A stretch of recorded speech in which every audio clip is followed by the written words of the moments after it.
ಬಾಂಗ್ಲಾದೇಶದಲ್ಲಿ ಹಿಂದೂಗಳ ಮೇಲಿನ ದೌರ್ಜನ್ಯ ಮತ್ತು ದೀಪಚಂದ್ರ ದಾಸ್ ಹತ್ಯೆ ಖಂಡಿಸಿ ದೆಹಲಿಯಲ್ಲಿ ಬೃಹತ್ ಹೋರಾಟ ಮಾಡಲಾಗಿದೆ.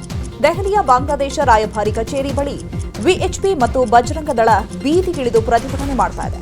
ದುರ್ಗಾಬಾಯಿ ದೇಶ್ಮುಖ್ ಮೆಟ್ರೋ ನಿಲ್ದಾಣದ ಬಳಿ ಪ್ರತಿಭಟನಾಕಾರರು ಜಮಾಯಿಸಿ ಪ್ರತಿಭಟನೆ ನಡೆಸಿದ್ದಾರೆ. ಪ್ರತಿಭಟನೆಯಲ್ಲಿ ಬಾಂಗ್ಲಾದೇಶದಲ್ಲಿ ನಡೀತಾ ಇರುವ ಹಿಂದೂಗಳ ಮೇಲಿನ ಘಟನೆಯನ್ನ ಖಂಡಿಸಲಾಗಿದೆ.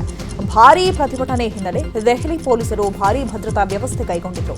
ಆದರೂ ಕೆಲ ಪ್ರತಿಭಟನಾಕಾರರು ಮೊದಲ ಹಂತದ ಬ್ಯಾರಿಕೇಡ್ಗಳನ್ನು ಮುರಿದು ಒಳನುಗ್ಗಲು ಯತ್ನಿಸಿದ್ರು. ಪ್ರತಿಭಟನೆಯಲ್ಲಿ ಯುನಸ್ ಸರ್ಕಾರದ ವಿರುದ್ಧ ಘೋಷಣೆ ಕೂಗಲಾಯಿತು. ಹನುಮಾನ್ ಚಾಲೀಸಾ ಪಠಣ ಸೇರಿದಂತೆ ಧಾರ್ಮಿಕ ಮಂತ್ರಗಳು ಪ್ರತಿಧ್ವನಿಸಿತ್ತು.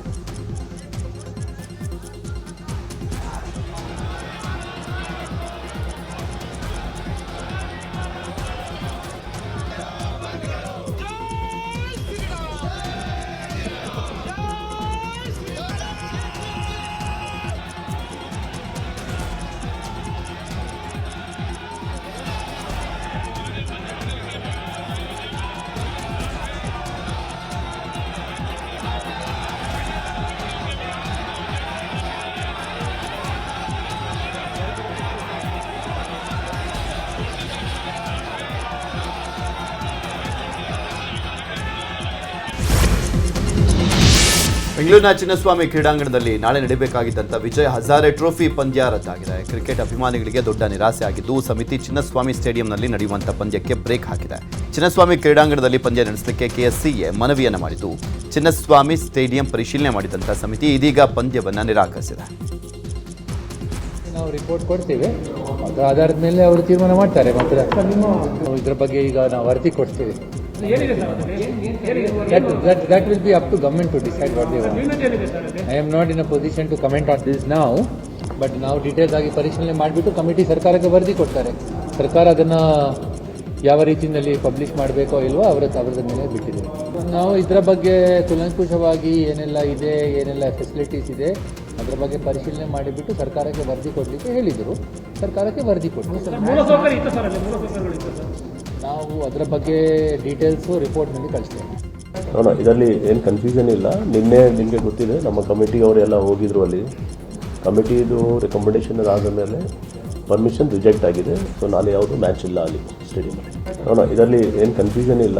ನಿನ್ನೆ ನಿಮಗೆ ಗೊತ್ತಿದೆ, ನಮ್ಮ ಕಮಿಟಿಯವರೆಲ್ಲ ಹೋಗಿದ್ರು. ಅಲ್ಲಿ ಕಮಿಟಿದು ರೆಕಮೆಂಡೇಶನ್ ಆದ ಮೇಲೆ ಪರ್ಮಿಷನ್ ರಿಜೆಕ್ಟ್ ಆಗಿದೆ. ಸೊ ನಾಳೆ ಯಾವುದು ಮ್ಯಾಚ್ ಇಲ್ಲ ಅಲ್ಲಿ ಸ್ಟೇಡಿಯಮಲ್ಲಿ. ರಾಹುಲ್ ಗಾಂಧಿಗೆ ಮಾಜಿ ಸಚಿವ ಕೆಎನ್ ರಾಜಣ್ಣ ಪತ್ರ ಬರೆದಿದ್ದು ನ್ಯೂಸ್ 18ಗೆ ಲಭ್ಯವಾಗಿದೆ. ಪತ್ರದಲ್ಲಿ ಓಟ್ ಚೋರಿ ಹೇಳಿಕೆ ಹಾಗೂ ಸಂಪುಟದಿಂದ ಕೈಬಿಟ್ಟ ಬಗ್ಗೆ ಕಾರಣ ನೀಡಿದ್ದಾರೆ. ಪತ್ರದಲ್ಲಿ ಡಿಸಿಎಂ ಡಿಕೆಶಿ ವಿರುದ್ಧವೂ ಆರೋಪ ಮಾಡಿದ್ದಾರೆ. ಓಟ್ ಚೋರಿಯಲ್ಲಿ ಕೆಪಿಸಿಸಿ ಅಧ್ಯಕ್ಷ ಡಿಕೆಶಿ ಲೋಪಗಳಿಗೆ ಗಮನ ಕೊಟ್ಟಿಲ್ಲ. ಪಕ್ಷ ನೇಮಕ ಮಾಡಿದ್ದ ಬಿಎಲ್ಎಗಳು ಕೂಡ ಜವಾಬ್ದಾರಿಯಿಂದ ಕೆಲಸ ಮಾಡಿಲ್ಲ ಅಂತ ಆರೋಪಿಸಿದ್ದಾರೆ.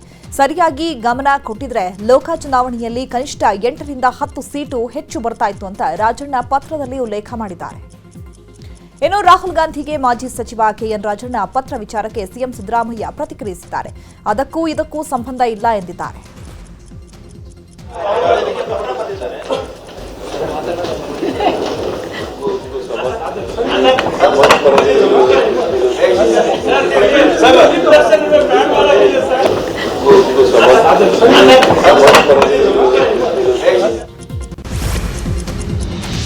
ರಾಜ್ಯದಲ್ಲಿ ಅಭಿವೃದ್ಧಿ ಕೆಲಸಗಳು ಸಂಪೂರ್ಣ ಸ್ಥಗಿತಗೊಂಡಿವೆ. ಕಾಂಗ್ರೆಸ್ ನಾಯಕರು ಕೇವಲ ಅಧಿಕಾರ ಮತ್ತು ಕುರ್ಚಿಗಾಗಿ ಕಿತ್ತಾಟ ನಡೆಸ್ತಾ ಇದ್ದಾರೆ ಅಂತ ಕೇಂದ್ರ ಸಚಿವೆ ಶೋಭಾ ಕರಂದ್ಲಾಜೆ ವಾಗ್ದಾಳಿಯನ್ನು ಮಾಡಿದ್ದಾರೆ. ಬೀದರ್ನಲ್ಲಿ ಮಾತನಾಡಿದಂಥ ಅವರು, ರಾಜ್ಯದಲ್ಲಿ ಅಭಿವೃದ್ಧಿ ಬದಲು ಕುರ್ಚಿ ಕದನ ನಡೀತಾ ಇದೆ. ನಮ್ಮ ಬಾಯಿ ಮುಚ್ಚಿಸಲಿಕ್ಕೆ ಕಾಂಗ್ರೆಸ್ ಷಡ್ಯಂತ್ರವನ್ನು ಮಾಡ್ತಾ ಇದೆ. ಕಾಂಗ್ರೆಸ್ನಲ್ಲಿ ಪಟ್ಟಕ್ಕಾಗಿ ನಾಯಕರು ಫೈಟ್ ಮಾಡ್ತಿದ್ದಾರೆ. ಮಲ್ಲಿಕಾರ್ಜುನ ಖರ್ಗೆ, ಪರಮೇಶ್ವರ್, ಡಿಕೆಶಿ ಸಿಎಂ ಸ್ಥಾನಕ್ಕಾಗಿ ಪೈಪೋಟಿ ನಡೀತಾ ಇದೆ ಅಂತ ವಾಗ್ದಾಳಿಯನ್ನು ಮಾಡಿದರು. ಮಂತ್ರಿ ಆಗ್ಬೇಕಾ ಇಲ್ಲ ಸಿದ್ದರಾಮಯ್ಯನವರು ಉಳ್ಕೋಬೇಕಾ ಅನ್ನೋದ್ರಲ್ಲಿ ಇಲ್ಲಿ ಚರ್ಚೆ ನಡೀತಾ ಇದೆ. ಅದಕ್ಕಾಗಿ ಈ ವಿಷಯವನ್ನ ಡಿವಿಯೇಷನ್ ಮಾಡೋದಕ್ಕೆ ಹಲವಾರು ಅಸ್ತ್ರಗಳನ್ನು ಅವರು ಉಪಯೋಗ ಮಾಡ್ತಿದ್ದಾರೆ. ಅದರಲ್ಲಿ ಹೇಟ್ ಬಿಲ್ ಸ್ಪೀಚ್, ದ್ವೇಷ ಭಾಷಣ ತಡೆ ಕಾಯಿದೆ ಕೂಡ ಒಂದು. ನನಗೆ ಅನಿಸುತ್ತೆ ಇದೆಲ್ಲವೂ ಕೂಡ ರಾಜ್ಯದ ಜನರ ಗಮನವನ್ನು ಬೇರೆ ಕಡೆ ಸೆಳೆಯೋದಕ್ಕೆ ಒಂದು ವ್ಯವಸ್ಥಿತ ಷಡ್ಯಂತ್ರ ಮತ್ತು ನಮ್ಮೆಲ್ಲರ ಬಾಯಿ ಮುಚ್ಚಿಸೋಕ್ಕೆ ಒಂದು ವ್ಯವಸ್ಥಿತ ಷಡ್ಯಂತ್ರ. ಬರೀ ಕುರ್ಚಿ ಯಾರು ಉಳಿಸ್ಬೇಕು ಅಳಿಸ್ಬೇಕು ಇದನ್ನೇ ಚರ್ಚೆ ಮಾಡ್ತಾ ಇದ್ದೀರಿ. ಒಂದು ಕಡೆ ಪರಮೇಶ್ವರ್ ಅವರು ಮುಖ್ಯಮಂತ್ರಿ ಆಗಬೇಕು, ಇನ್ನೊಂದು ಕಡೆ ಖರ್ಗೆ ಅವರು ಆಗಬೇಕು, ಮತ್ತೊಂದು ಕಡೆ ಡಿ ಕೆ ಶಿವಕುಮಾರ್ ಆಗಬೇಕು, ಸಿದ್ದರಾಮಯ್ಯನವರು ಉಳಿಸ್ಕೋಬೇಕು. ಮಂತ್ರಿ ಆಗಬೇಕಾ ಇಲ್ಲ. ವಿಧಾನಮಂಡಲದಲ್ಲಿ ದ್ವೇಷ ಭಾಷಣ ಪ್ರತಿಬಂಧಕ ವಿಧೇಯಕ ಅಂಗೀಕಾರ ವಿರೋಧಿಸಿ ರಾಜ್ಯಾದ್ಯಂತ ಬಿಜೆಪಿ ಪ್ರತಿಭಟನೆ ನಡೆಸ್ತಾ ಇದೆ. ಬೆಂಗಳೂರಿನಲ್ಲಿ ಪ್ರತಿಭಟನೆಯ ಬದಲಾಗಿ ದ್ವೇಷ ಭಾಷಣ ಪ್ರತಿಬಂಧಕ ವಿಧೇಯಕ ಅಂಗೀಕಾರ ವಿರೋಧಿಸಿ ಜಿಲ್ಲಾಧಿಕಾರಿಗೆ ಬಿಜೆಪಿ ಮನವಿ ಸಲ್ಲಿಸಿದೆ. ಬಿಜೆಪಿ ಬೆಂಗಳೂರು ಉತ್ತರ ಜಿಲ್ಲಾಧ್ಯಕ್ಷ ಎಸ್ ಹರೀಶ್, ಕೇಂದ್ರ ಜಿಲ್ಲಾಧ್ಯಕ್ಷ ಸಪ್ತಗಿರಿ ಗೌಡ ಮತ್ತು ದಕ್ಷಿಣ ಜಿಲ್ಲಾಧ್ಯಕ್ಷ ಸಿಕೆ ರಾಮಮೂರ್ತಿ ಅವರಿಂದ ಮನವಿ ಸಲ್ಲಿಸಲಾಗಿದೆ.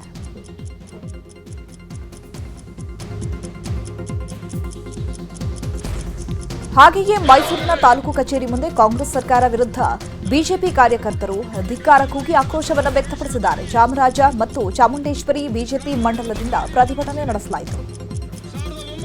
ಹುಬ್ಬಳ್ಳಿಯಲ್ಲೂ ದ್ವೇಷ ಭಾಷಣ ಮಸೂದೆಗೆ ವಿರೋಧಿಸಿ ವಿಧಾನ ಪರಿಷತ್ ಸದಸ್ಯ ಪ್ರದೀಪ್ ಇ ಶೆಟ್ಟರ್ ನೇತೃತ್ವದಲ್ಲಿ ಪ್ರತಿಭಟನೆ ನಡೆಯಿತು. ಮಿನಿ ವಿಧಾನಸೌಧದ ಎದುರು ಪ್ರತಿಭಟನೆ ನಡೆಸಿ ಈ ಮಸೂದೆಗೆ ಅಂಕಿತ ಹಾಕದಿರುವಂತೆ ರಾಜ್ಯಪಾಲರಿಗೆ ಒತ್ತಾಯಿಸಲಾಯಿತು.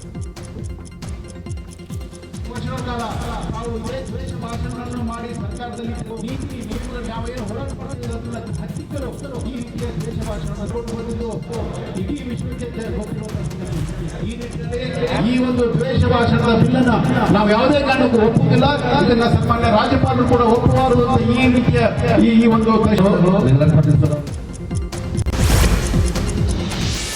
ನರೇಗಾ ಹೆಸರು ಬದಲಾವಣೆಗೆ ಕೇಂದ್ರ ಸರ್ಕಾರ ಹೆಜ್ಜೆ ಇಟ್ಟಿದೆ. ಈ ವಿಚಾರವಾಗಿ ಚಿತ್ರದುರ್ಗದಲ್ಲಿ ಕಾರ್ಮಿಕ ಸಚಿವ ಸಂತೋಷ್ ಲಾಡ್ ಪ್ರತಿಕ್ರಿಯೆಯನ್ನು ಕೊಟ್ಟಿದ್ದಾರೆ. ಬಿಜೆಪಿಗೆ ಗಾಂಧಿಗಿಂತ ಐಡಿಯಾಲಜಿ ಮುಖ್ಯ. ಯಾವತ್ತೂ ಬಿಜೆಪಿ ಗಾಂಧೀಜಿ ಅವರನ್ನು ಒಪ್ಪಿಲ್ಲ. ಕಾಟಾಚಾರಕ್ಕೆ ಶೋ ಮಾಡೋದಕ್ಕೆ ಬಿಜೆಪಿಯವರು ಗಾಂಧೀಜಿ ಹೆಸರು ಬಳಸ್ತಾರೆ. ಪಿಎಂ ಮೋದಿ ಚರಕ ಹಿಡಿದು ಫೋಟೋ ಹೊಡೆಸ್ಕೊಂಡು ಪಬ್ಲಿಸಿಟಿ ತೆಗೆದುಕೊಂಡ್ರು. ಗಾಂಧೀಜಿ ಬಗ್ಗೆ ಸಿನಿಮಾ ಮಾಡ್ತೀನಿ ಅಂತ ಹೇಳಿದ್ರು. ಇವೆಲ್ಲ ಬಿಜೆಪಿಯ ನಾಟಕ ಅಷ್ಟೇ ಅಂತ ಹೇಳಿದ್ರು. ಯಾಕಂದ್ರೆ ಅವ್ರಿಗೆ ಇಂಪಾರ್ಟೆಂಟ್ ಇರ್ತಕ್ಕಂಥ ಐಡಿಯಾಲಜಿ. ಅವ್ರು ಯಾವತ್ತೂ ಬಿಜೆಪಿ ಅವರು ಮಹಾತ್ಮ ಗಾಂಧಿನ ಒಪ್ಪೇ ಇಲ್ಲ. ಸುಮ್ಮನೆ ಕಾಟಾಚಾರಕ್ಕೆ ಬಂದಾಗ ಶೋ ಮಾಡಕ್ಕೆ ಮಾತನಾಡ್ತಾರೆ. ಅವಕಾಶ ಸಿಕ್ಕಾಗಷ್ಟೇ ಮಹಾತ್ಮ ಗಾಂಧಿ ಬಗ್ಗೆ ಮಾತನಾಡ್ತಾರೆ.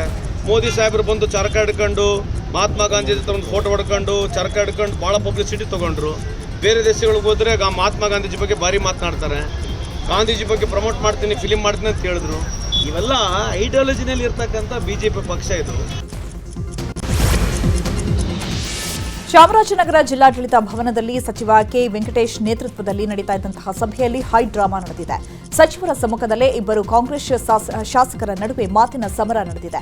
ಚಾಮರಾಜನಗರ ವಿಧಾನಸಭಾ ಕ್ಷೇತ್ರದ ಚಂದಕವಾಡಿ ಹೋಬಳಿಯ ಕಾಡಂಚಿನ ಭಾಗದಲ್ಲಿ ಆಸ್ಪತ್ರೆ ನಿರ್ಮಿಸುವ ಬಗ್ಗೆ ಕೊಳ್ಳೇಗಾಲ ವಿಧಾನಸಭಾ ಕ್ಷೇತ್ರದ ಶಾಸಕ ಎಆರ್ ಕೃಷ್ಣಮೂರ್ತಿ ತಿಳಿಸಿದರು. ಚಂದಕವಾಡಿ ನನ್ನ ಕ್ಷೇತ್ರ, ನಿಮ್ಮ ಕ್ಷೇತ್ರದ ಬಗ್ಗೆ ಮಾತನಾಡಿ, ನನ್ನ ಕ್ಷೇತ್ರದ ಬಗ್ಗೆ ನೀವ್ಯಾಕೆ ಪದೇ ಪದೇ ಮಾತನಾಡ್ತಾ ಇದ್ದೀರಾ ಅಂತ ಹೇಳಿ ಶಾಸಕ ಪುಟ್ಟರಂಗಶೆಟ್ಟಿ ರೇಗಾಡಿದರು. ಈ ವೇಳೆ ಇಬ್ಬರು ಶಾಸಕರ ನಡುವೆ ಮಾತಿನ ಚಕಮಕಿ ನಡೆಯಿತು.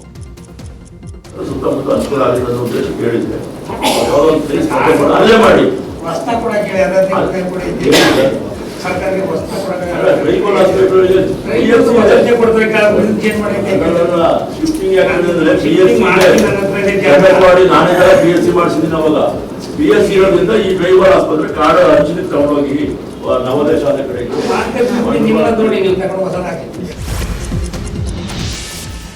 ಬಿಕ್ಲು ಶಿವನ ಕೊಲೆ ಕೇಸ್ನಲ್ಲಿ ಕೆಆರ್ಪುರಂ ಬಿಜೆಪಿ ಶಾಸಕ ಭೈರತಿ ಬಸವರಾಜ್ಗಾಗಿ ಸಿಐಡಿ ಅಧಿಕಾರಿಗಳು ಶೋಧ ಮುಂದುವರೆಸಿದ್ದಾರೆ. ಇಂದು ಜನಪ್ರತಿನಿಧಿಗಳ ವಿಶೇಷ ನ್ಯಾಯಾಲಯದಲ್ಲಿ ಭೈರತಿ ಬಸವರಾಜ್ ನಿರೀಕ್ಷಣಾ ಜಾಮೀನು ಅರ್ಜಿ ವಿಚಾರಣೆ ನಡೆಯಿತು. ಭೈರತಿ ಬಸವರಾಜ್ ಪರ ವಕೀಲ ಸಂದೇಶ್ ಚೌಟ ವಾದವನ್ನು ಮಂಡಿಸಿದರು.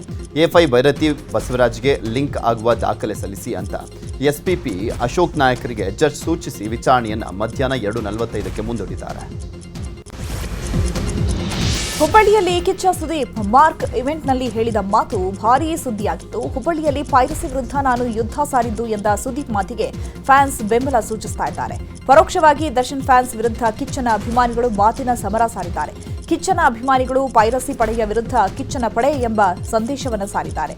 ಕೆಲ ಅನಕ್ಷರಸ್ಥ ಅಂಧಾಭಿಮಾನಿಗಳಿಂದ ಸಮಾಜದ ಸ್ವಾಸ್ಥ್ಯ ಹಾಳಾಗ್ತಾ ಇದೆ. ಚಿತ್ರರಂಗದಲ್ಲಿ ಬೇರೆಯವರು ಬೆಳಿಬಾರದು ಎಂಬ ಅಸೂಯೆ ಇದೆ ಅಂತ ಆಕ್ರೋಶವನ್ನು ವ್ಯಕ್ತಪಡಿಸಿದ್ದಾರೆ. ಇನ್ನು ದರ್ಶನ್ ಹಾಗೂ ಸುದೀಪ್ ನಡುವಿನ ಫ್ಯಾನ್ಸ್ ನಡುವೆ ವಾರ್ ವಿಚಾರಕ್ಕೆ ಹಾಸ್ಯ ನಟ ಸಾಧು ಕೋಕಿಲ ಪ್ರತಿಕ್ರಿಯಿಸಿದ್ದಾರೆ. ವಿಧಾನಸೌಧದಲ್ಲಿ ಮಾತನಾಡಿದಂಥ ಸಾಧು ಕೋಕಿಲ, ಹೊರಗೆ ದೊಡ್ಡ ದೊಡ್ಡ ವಾರ್ ಆಗ್ತಾ ಇದೆ, ಅದು ಶಾಂತವಾಗಲಿ ಅಂತ ಕೇಳ್ಕೊಳ್ತೇನೆ. ನಂತರ ಸುದೀಪ್, ದರ್ಶನ್, ಯಶ್, ಅಪ್ಪು ಸರ್, ಶಿವರಾಜ್ ಕುಮಾರ್ ಫ್ಯಾನ್ಸ್ ಎಲ್ಲರೂ ನನ್ನ ಫ್ಯಾನ್ಸ್ ಅಂತ ಹೇಳಿ ಹೊರಟರು. ಈ ನೆಟ್ನಾಗಿ ಒಂದೇ ಒಂದು ಹೇಳಕ್ಕೆ ಇಷ್ಟಪಡ್ತೀನಿ. ದರ್ಶನ್ ಫ್ಯಾನ್ಸ್, ಸುದೀಪ್ ಫ್ಯಾನ್, ಅವರು Yash fan, Appu sir fan ಅಂದರೆ ಪುನೀತ್ ರಾಜ್ಕುಮಾರ್ ಫ್ಯಾನ್, ಶಿವರಾಜ್ ಕುಮಾರ್ ಫ್ಯಾನ್, ಉಪೇಂದ್ರ ಅವ್ರ ಫ್ಯಾನ್, ಎಲ್ಲರೂ ನನ್ನ ಫ್ಯಾನ್ ಆಗಿರೋದ್ರಿಂದ ಎಲ್ರಿಗೂ ಒಳ್ಳೆಯದು. ಹಾಗೆಯೇ ವಿಧಾನಸೌಧದಲ್ಲಿ ನಟ ನಿರ್ದೇಶಕ ತರುಣ್ ಸುಧೀರ್ ಮಾತನಾಡಿ, ಸುದೀಪ್ ಸರ್ ಅವರು ಬೇರೆ ಏನೋ ದೃಷ್ಟಿಯಲ್ಲಿ ಹಾಗೆ ಮಾತನಾಡಿರ್ಬೋದು. ಎಲ್ಲ ನಟರಿಗೂ ಪೈರಸಿ ಬಗ್ಗೆ ಆತಂಕ ಇದೆ. ಪೈರಸಿ ವಿರುದ್ಧ ಎಲ್ಲರೂ ಒಟ್ಟಾಗಿ ದೂರು ಕೊಟ್ಟರೆ ಪರಿಣಾಮ ಆಗುತ್ತೆ. ಸುದೀಪ್ ಸರ್, ವಿಜಯಲಕ್ಷ್ಮಿ ಮೇಡಮ್ ಹೇಳಿಕೆಗಳಿಗೆ ರಾಂಗ್ ಕನೆಕ್ಟ್ ಆಗಿರಬಹುದು. ಇವರ ಹೇಳಿಕೆಗಳ ಬಗ್ಗೆ ತಪ್ಪು ಅಭಿಪ್ರಾಯ ಪಡೋದು ಅಗತ್ಯ ಇಲ್ಲ ಅಂತ ಹೇಳಿದ್ದಾರೆ. ಕರ್ನಾಟಕದಲ್ಲಿ ಆಗ್ತಾ ಇರೋದು ಒಂದು ಹೊಸ ಇಶ್ಯೂ ತರೋದು ಅಥವಾ ಏನೋ ಸಿನಿಮಾ ನಮ್ಮ ಚಿತ್ರರಂಗದಲ್ಲಿ ಆಗ್ತಿರೋದು ಅಂತಲ್ಲ, ಇದು ಇಂಡಿಯನ್ ಲೆವೆಲಲ್ಲಿ ಎಲ್ಲ ಇಂಡಸ್ಟ್ರಿನಲ್ಲೂ ಇದೆ. ನೀವು ತೆಲುಗುಗೆ ಹೋದ್ರೆ ಇದಕ್ಕಿಂತ ವರ್ಸ್ಟ್ ಲೆವೆಲಲ್ಲಿ ಇದೆ, ತಮಿಳಿಗೆ ಹೋದ್ರೆ ಇನ್ನೂ ಹಂಗಿದೆ. ಸೊ ಹಾಗಾಗಿ ಒಂದೇನು ಅಂತಂದರೆ, ಈಗ ಕೆಲವು ಕಮೆಂಟ್ಸ್ ಬರುತ್ತೆ ಅಂತ ಹೇಳ್ತೀವಿ, ನೆಗೆಟಿವ್ ಕಮೆಂಟ್ಸ್ ಬರುತ್ತೆ. ಯಾರೇ ನೀವೇ ಒಂದು ಪೋಸ್ಟ್ ಹಾಕಿ ಮೇಡಮ್, 10ರಲ್ಲಿ 1 ನೆಗೆಟಿವ್ ಕಮೆಂಟ್ಸ್ ಬಂದೇ ಬರುತ್ತೆ. ಅವ್ರು ನಿಮ್ಮ ಫ್ಯಾನು ಇನ್ನೊಂದು ಅಲ್ಲ. ಸೊ ಹಾಗೆ ಕೆಲವರ ತುಂಬ ಮಿನಿಮಲಿಸ್ಟಿಕ್ ಜನರದ್ದು ಆ ಥರದ್ದು ಒಂದು ಮೈಂಡ್ ಸೆಟ್ ಇದೆ. ಅವ್ರು ಖಂಡಿತವಾಗ್ಲೂ ಯಾರು ಫ್ಯಾನ್ಸು ಅಲ್ಲ. ಇದೇನೋ